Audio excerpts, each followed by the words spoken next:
स्वागत हमारी YouTube channel विनय इलाहाबादी में। दोस्तों सीयूटी यूजी 2026 का दोस्तों रिजल्ट आ चुका है। तो क्या इंपॉर्टेंट डॉक्यूमेंट रहने वाले जिससे आपको पहले से बना के रखना है, क्योंकि अगर आपके रजिस्ट्रेशन में कोई भी डॉक्यूमेंट गलत होता है तो आपके एडमिशन में बहुत सारा प्रॉब्लम आएगा। हो सकता है आपका एडमिशन ही कैंसिल हो जाए। तो हम वो इम्पोर्टेंट बात करेंगे क्या क्या डॉक्यूमेंट आपको पहले से बनवा के रखना है, क्योंकि ये कम से कम 10-15 दिन लग जाते हैं बनने में। और यही डॉक्यूमेंट आपके ऑफलाइन वेरिफिकेशन होगा एडमिशन के बाद, तो यही सेम डॉक्यूमेंट आप वहाँ चेक किए जाते हैं। तो दोस्तों वीडियो को लाइक एंड सब्सक्राइब करें और डिस्क्रिप्शन में टेलीग्राम लिंक है, वहाँ से ज्वाइन करें जिससे अपडेट आपको पहले से मिलता रहे।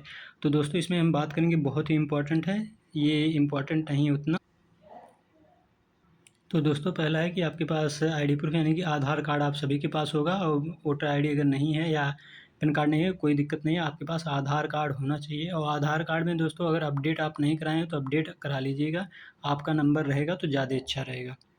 और दोस्तों आपका फ़ोटो ये तो रिसाइज हो जाएगा, स्कैन मतलब सिग्नेचर ये भी हो जाएगा। और दोस्तों सबसे इम्पॉर्टेंट है जो आपका 10th का और 12th का मार्कशीट रहने वाला है। जैसे जो आपका 10th का मार्कशीट होगा दोस्तों, उसमें जो आपका नाम लिखा है स्पेलिंग एक भी एरर नहीं होना चाहिए, वो वही सेम आपके आधार कार्ड पे date of birth DOB date of birth रहना चाहिए।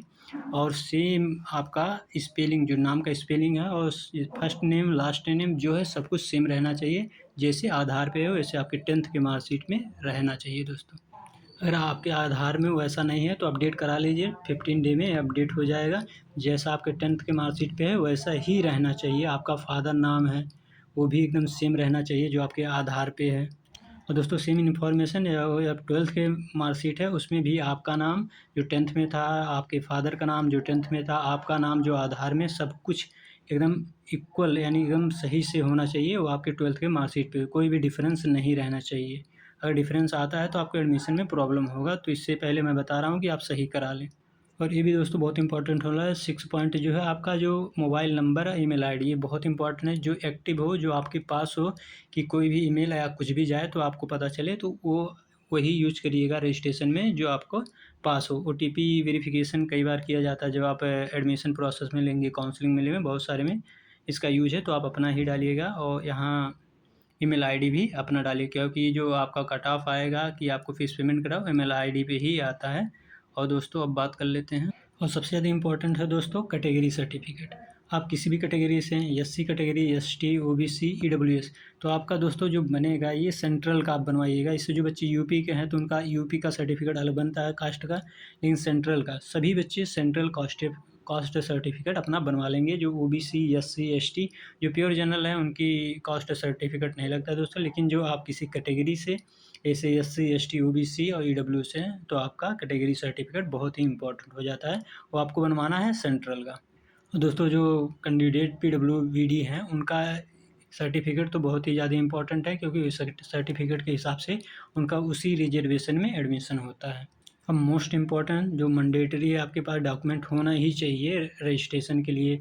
और क्योंकि रजिस्ट्रेशन में ही आपका सब कुछ अपलोड हो जाता है, पोस्ट प्रेफरेंस सब कुछ हो जाता है, कट ऑफ आती है तो केवल आपको पेमेंट करना रहता है इलाहाबाद यूनिवर्सिटी में और भी यूनिवर्सिटी में। तो दोस्तों ये है मैंडेटरी है, अगर आप AU DU और BHU कोई भी कॉलेज में या यूनिवर्सिटी में एडमिशन लेना चाहते हैं तो सबसे पहले आपका पास स्कोर कार्ड होना चाहिए, जो आपने भी डाउनलोड किया है वो स्कोर कार्ड होना चाहिए।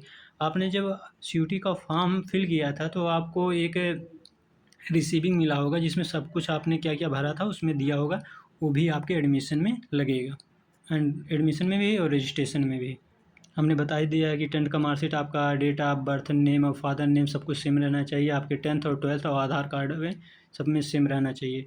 और ट्रांसफ़र सर्टिफिकेट ये दोस्तों आपके रजिस्ट्रेशन में नहीं, लेकिन जब आप ऑफलाइन आपका वेरिफिकेशन होगा, डॉक्यूमेंट वेरिफिकेशन होगा, पहले आप कट ऑफ देंगे, आपका फिर सीट अलॉट हो जाएगा, फिर आपका एक ऑफलाइन फिजिकल यानी कि ऑफलाइन वेरिफिकेशन होगा, उसमें TC रिक्वायर्ड रहेगी, माइग्रेशन सर्टिफिकेट उसमें लगेगा, फिर कैरेक्टर सर्टिफिकेट ये आपका उसी में लगेगा। ये सब आपको जहाँ आपने 12th पास किया है सब आपको वहीं से मिल जाएगा।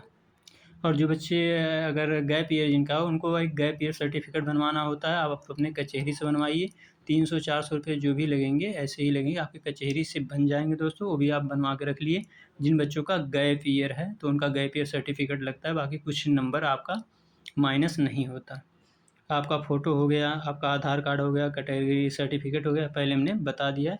इतना बहुत इम्पोर्टेंट है आपके रजिस्ट्रेशन के लिए। आप में किसी में भी अगर गलती करते हैं तो क्या फिर आपके एडमिशन में प्रॉब्लम आती है, क्योंकि सेम डॉक्यूमेंट आपके ऑफलाइन डॉक्यूमेंट वेरिफिकेशन में चेक होता है। अगर किसी में मिसमैच पाया जाता है तो आपको एफिडेविट या आपका एडमिशन भी कैंसिल हो सकता है।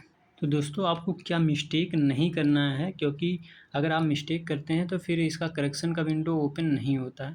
तो रजिस्ट्रेशन में बहुत ही सतर्कता से आपको करना होगा। तो चैनल को लाइक एंड सब्सक्राइब कर रहे हैं तो आपकी कोई गलती नहीं होगी। जो भी मैंने वीडियो डाल रहे हैं आप देखिएगा। तो आपको फ़ोटो कोई ब्लर अपलोड नहीं करना जिससे कि वो क्लियर ना हो। रॉन्ग सर्टिफिकेट, दोस्तों सर्टिफिकेट जो है उसको, जो आपका कास्ट सर्टिफिकेट उसको गलत नहीं भरना है। ईडब्ल्यूएस हैं तो ईडब्ल्यूएस, ओबीसी हैं तो ओबीसी का, एससी हैं तो एससी का, एसटी हैं तो एसटी का, अगर जनरल है तो आपका ये नहीं लगेगा। लेकिन अगर आप इसमें गलती करते हैं, अगर ईडब्ल्यूएस सर्टिफिकेट आपके पास नहीं है, इसमें ईडब्ल्यूएस सर्टिफिकेट लगा देते हैं तो बाद में आपका एडमिशन कैंसिल हो जाएगा। और जिन बच्चों के पास अभी नहीं है कास्ट सर्टिफिकेट, तुरंत सेंट्रल का बनवा लें। आपका डिफरेंट नेम आधार और मार्कशीट में नहीं रहना चाहिए, सेम रहना चाहिए, नहीं तो भी आपके एडमिशन में प्रॉब्लम होगा।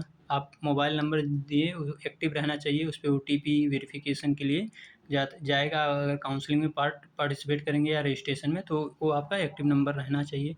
और लास्ट डे फिलिंग को अवॉइड करें दोस्तों। जब भी आपका रजिस्ट्रेशन आएगा आप स्टार्टिंग के 10 से 15 दिन में आप कर लें, क्योंकि बहुत सारे बच्चे जो लास्ट दिन में करते हैं तो उनका साइट बिजी होने की वजह से नहीं हो पाता है। तो दोस्तों ये सब रहे आपके इंपॉर्टेंट डॉक्यूमेंट, जिसमें आप मिस्टेक मत करिएगा, क्योंकि पिछले साल बहुत सारे बच्चे परेशान हुए थे, कुछ डाटा गलत भर दिए थे या कुछ भी कर दिए थे। तो इस बार ये आपसे मिस्टेक बिल्कुल ना हो। तो आप सब इस चीज़ का जितना डॉक्यूमेंट बताया ध्यान दीजिएगा और वीडियो को लाइक एंड सब्सक्राइब करिएगा। आगे रजिस्ट्रेशन का फॉर्म कब आने वाला है इसी चैनल पे डिस्कस किया जाएगा। और एक्सपेक्टेड कट ऑफ और सेफ स्कोर भी हमने इस यूट्यूब चैनल के वीडियो पे डाला हुआ है, आप देख सकते हैं। धन्यवाद दोस्तों।